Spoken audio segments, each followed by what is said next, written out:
Hello, welcome back to another pre-med video. For some context, I'm a current MS1, or I just finished my first year, so I'm a current MS2. Well, school hasn't started yet. Anyways, I'm going to the University of Miami, Miller School of Medicine, and today I just want to share with you some common mistakes and also suggestions for your personal statement / secondary essays. Even though I did apply a couple years ago now in 2020 COVID year, wow, it's been like 2 years since I submitted my primary application. I still edit essays for pre-meds, also graduate school essays on Fiverr. I'll leave my link down below. And so these are just common things that I see from my clients. So I'm just sharing with you the suggestions I suggest to a lot of my clients. Okay, so the first thing that I see some people do is just to make their personal statement a list of activities, or their secondary essays just a list of activities. So just like, oh, I did this and I did this and I did this, I did this. No matter like how short the space is, you never really want it to be a list, because all schools are gonna have your list of activities where you basically list out all your activities. So you don't need that repetition. Like, people will have your entire application. And so don't make it a list of things that you've done and awards that you've gone, because you already have other spaces in your application to do this. And no parts of your application should be repeated, because you want to sell yourself wholly as a person, and the essays are the only part where you can really stand out and not just be a list of things and not just be stats. So use the space and take advantage of that. And that kind of ties into my second tip, which is to have a pitch, or some people like to call it a theme. So this should be like your overarching like main message that you want to come across in medical schools. Like, for example, mine was just, I'm really passionate about the intersection of art and medicine and the art of medicine, and how art has shown me all like the humanistic side of medicine, and basically like that art and medicine. I don't know why that took a little ramble, but you should have your pitch. So just think of this as like a topic sentence. You want all of your other things to support. Obviously, you're gonna have some like extracurriculars or experiences that don't completely tie into that thing. For example, I was like RHA director, which is the alumni community like director. That in no way, shape, or form ties into for my theme. So I didn't really use that experience in my essays. It was just, or if I did, it was just talking about the takeaways and how those are applicable to direct questions asked by secondaries.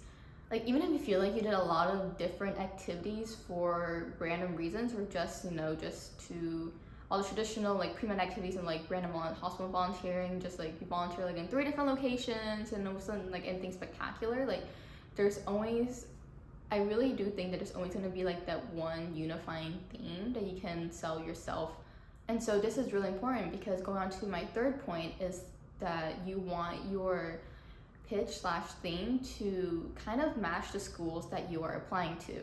Some schools are going to be more community health focused. Some schools are going to be like more global health focused. Like, for example, like Georgetown is super like global health focused, at least in my opinion when I applied. You want to make sure you show in your essays that you know the communities that the school is focused on. You know what the mission is.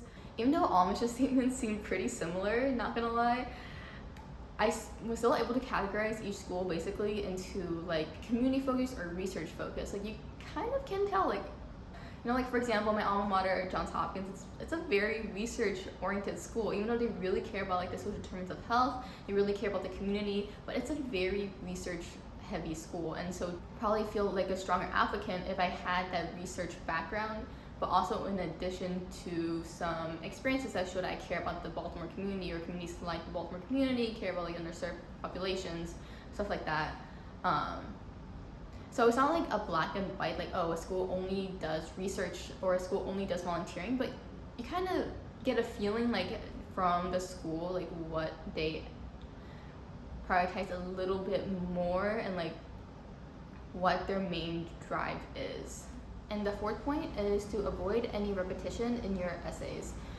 You don't want to be talking about the exact same story in your personal statement, in your secondary essay, in your extracurricular list. Like, you don't want the same story over and over and over. Like, you can use the same experiences, but use different stories and different takeaways, different stories that show off different strengths of yours, because you're not just going to be one characteristic or like two characteristics. You're like a multifaceted human being. You are comprised of many different things. And so you want to make sure that you can show admission officers that you are all these amazing things. And then a lot of people also like to use like the MCAS, I forgot what it's called, but like the MCAS list of like characteristics that they value, like scientific inquiry, I think communications is one of it. Forgot what that list is called, but that is a good list of reference to see what kind of qualities you really want to highlight and show off in your different essays. And obviously you want to show off like the main home run points in like your personal statement. So like some schools will see that only before they decide whether or not to send you a secondary essay. So even if you feel like an experience was super impactful in your story, that's fine. You can go ahead and use the experience. You don't want all your essays to sound like the same thing over and over and over again. And if you don't have that many experiences, that's fine. Like I said earlier, you just want to highlight different takeaways and different reflections from those experiences and different stories. And my fifth tip is to not adopt a negative tone in your essays. I don't really know if this is true, but I feel like people are really turned off by just negative criticism. Like, yes, some essays will ask you like something you could change about like the healthcare system, etc. Or the reason why you're going into healthcare is because of a negative situation or a negative reason. That's totally valid, and you should still say those things, but don't be overly critical of a system if you don't know it. Like, for example, I wouldn't criticize like something in the healthcare system that I know now, but I know I would never have known as like an undergrad or like before I actually entered med school. I don't know if that makes sense, because like there's solutions to things you feel like are very obvious, and you're like, as a pre-med student, I would be like, why is no one like actually doing these things? Why do patients not actually get care? Why can't I give care to everyone?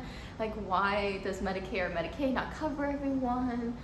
And like, there's so many layers to these problems, and on paper, or as someone who doesn't really understand it, it could be really easy to just be like, oh, I want to be the doctor who does this. Like, there's honestly probably have been a lot of people who have thought about the solution. It's just there's a lot of real world barriers for that solution. So when you criticize something, like, don't be super harsh about it, because there might be that one person who can find a flaw in your reasoning or take offense to what you're saying because they're the one who is trying to be the doctor that you're saying, but in their head are like, this is not that easy.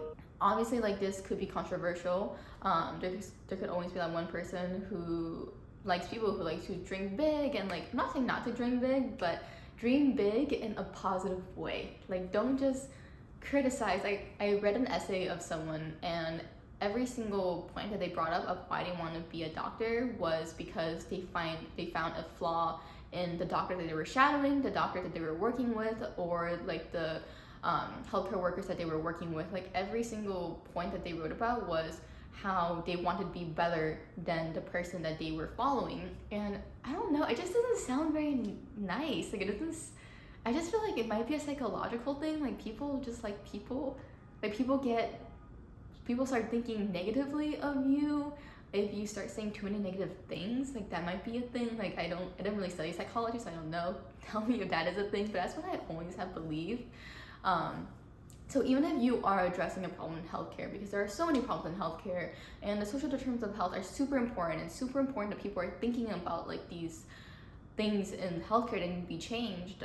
And my last advice I want to give you guys, number 6, I think, is to just start thinking about your personal statement, your secondaries, and all your essays a couple months in advance if you can. Obviously, it's not possible for this cycle when this video goes up, but for future for future years, our application cycles, or future application cycle applicants, try just to start drafting it in advance, because secondaries are a lot. Like, you're gonna have a lot of secondaries for a lot of schools, and I didn't find a lot of my essays as reusable as I thought it would be, and so I was really burnt out of writing essays. And I know a lot of people will just give up writing and just like throw away their primary money and not submit their secondaries because they're burnt out from essays. And then writing in advance will also allow you to really curate this pitch and theme and that you are selling to these schools. You're really going to curate this idea of who you are, because you can plan out and organize what you want highlighted in the personal statement. And if something doesn't feel like it fits, you don't feel like you need to cram it into that essay, because you're gonna have these other opportunities to put it in somewhere else, like a secondary or an extracurricular essay, or just somewhere else. And then so if you have an idea of what strengths and selling points you have, and then like tailor that accordingly, then it'll make your life a lot easier when it comes down to writing. Obviously you can do that while like last minute for those procrastinators, but I just think it would be a lot easier if you started all this thinking and reflecting a little earlier. And you can find a lot of the school secondary essays online from previous years. From my experience, it really doesn't change that much. I did have a COVID, so I applied during COVID, so there was like the onset of a lot of like COVID type questions, which I did have to write for. Some schools also like took away questions, but generally like the main questions are going to be the same year to year. Also like the main themes might be the same from like school to school. Okay, so thank you so much for watching. I hope these quick tips help you guys. Good luck with your application. You got this.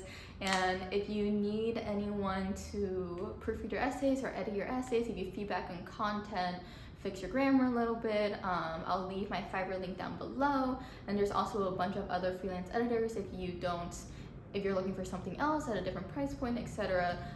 There's also a lot of freelancers who do similar work on Fiverr, and so go check me/them out. I'll see you guys in the next one. Good luck!